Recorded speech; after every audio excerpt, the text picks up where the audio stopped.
వాళ్ళని కూర్చోమనండి.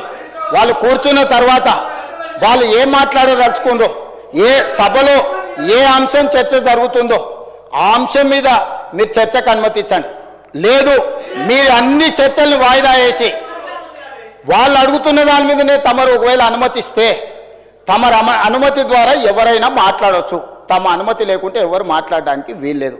ఈరోజు నేను తెలంగాణ రాష్ట్రానికి ముఖ్యమంత్రి ఉన్నా, ఇంతమంది సభ్యులు మాట్లాడుతుంటే మీరు వాళ్ళందరికీ అవకాశం ఇచ్చినప్పుడు నేను మౌనంగా ఉండి, నాకు అవకాశం ఇచ్చినప్పుడు ఇప్పుడు నేను మాట్లాడుతున్నాను. ఇది విషయం.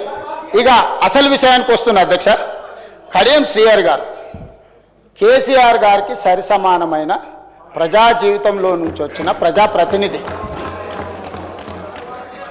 ఎవరు కూడా నేను ఆన్ రికార్డ్ నేను చెప్తున్నా, కడియం శ్రీహరి గారి నిబద్ధతను నిజాయితీని ఈ దేశంలోనే ఎవరు ప్రశ్నించజాలరు. నిజాయితీతో కూడుకున్న నిక్కచ్చిగా వ్యవహరించే ప్రజాప్రతినిధి. ఎన్నో మంత్రి పదవులు చేపట్టిన అవినీతి మచ్చలేని మంత్రిగా పనిచేసాడు. ఒక సీనియర్ లెజిస్లేటర్ను పట్టుకొని అధ్యక్ష రాజకీయంగా వాళ్ళకి ఏమైనా అభిప్రాయం ఉండని, రాజకీయం పట్ల వారికి ఏమైనా వ్యతిరేకత ఉండని నేను ఇవన్నీ మాట్లాడదలుచుకోలే.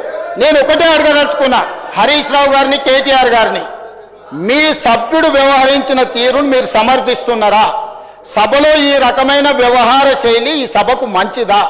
ఒక సీనియర్, అతను దళితుడా అతను గిరిజనుడా అనే నేను ప్రస్తావిస్తలేను. అతను ఈ సభలో నాకు తెలిసి చాలా సీనియర్ మోస్ట్లలో 3 4 తీసుకుంటే కడియం శ్రీహరి గారు ఒకరు. వారి సీనియారిటీ, వారి అనుభవము, వారి నిజాయితీ, వారి చదువు ఈరోజు అక్కడ నిలబడి ఒక సూచన చేస్తే ఇంత అసభ్యకరంగా, ఇంత అసహ్యకరంగా ఎవరైనా వ్యవహరిస్తే ఈ వ్యవహారాన్ని హరీష్ రావు గారు, కేటీఆర్ గారు సమర్థిస్తారా? ఇది మీ పార్టీ విధానమా? ఈ విధానాన్ని మీరు ప్రోత్సహించదలుచుకున్నారా?